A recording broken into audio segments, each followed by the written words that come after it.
If you need someone else to agree with you before you trust yourself, you're not actually trusting yourself. You're waiting for permission. Hey, friends, I'm Sandy Bartlett, self discovery coach for women who are done outsourcing their confidence. And today we're talking about a pattern that hides in long term relationships, not control, not conflict, but agreement seeking. This is episode 3 in a 5-part series called Loving Without Shrinking. And in this series, we're naming the quiet ways women give up parts of themselves in relationships that feel safe. No fixing, no convincing, just seeing what's actually happening. A lot of women say things like, I trust myself, but, or I know what I feel, but, or I'm clear on this, but, and that but is usually followed by someone else's reaction. And the minute you say but, it negates everything you said prior to that. So that but followed by someone else's reaction, whether they understand, whether they agree, whether they see it the same way, that's not shared decision making. That's self trust with conditions. I remember standing in my kitchen one day and my husband said something about my body. Not cruel, not controlling, just an opinion. We had been having a conversation about my desire to drop some weight. And he said, you can lose weight if you want, just not too much.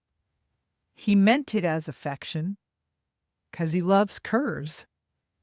But what I heard was another voice altogether telling me what my body should be. And here's the thing. I'd heard versions of this my whole life. One partner told me he wasn't attracted to me because I'd gained weight. Another one told me not to change at all. Now, this one was giving me parameters. All loving, all well meaning, but all external. So here's the shift.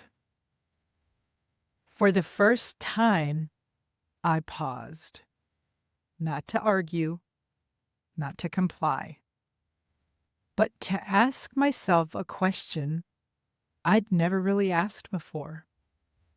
What do I want? Not what he wants, not what the scale says, not what anyone else thinks. Me. What do I actually want? Quick check. Have you ever felt clear about something until someone important didn't agree with you? Just drop yes or no in the comments. This is especially common when you're with someone who thinks differently than you, sees the world more practically, doesn't speak the same emotional or spiritual language. So you tell yourself, they don't have to get it. I'll just do my thing quietly.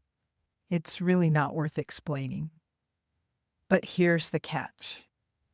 If you stop trusting yourself the moment you're not mirrored, you weren't grounded in yourself to begin with. In that moment in my kitchen, I realized something.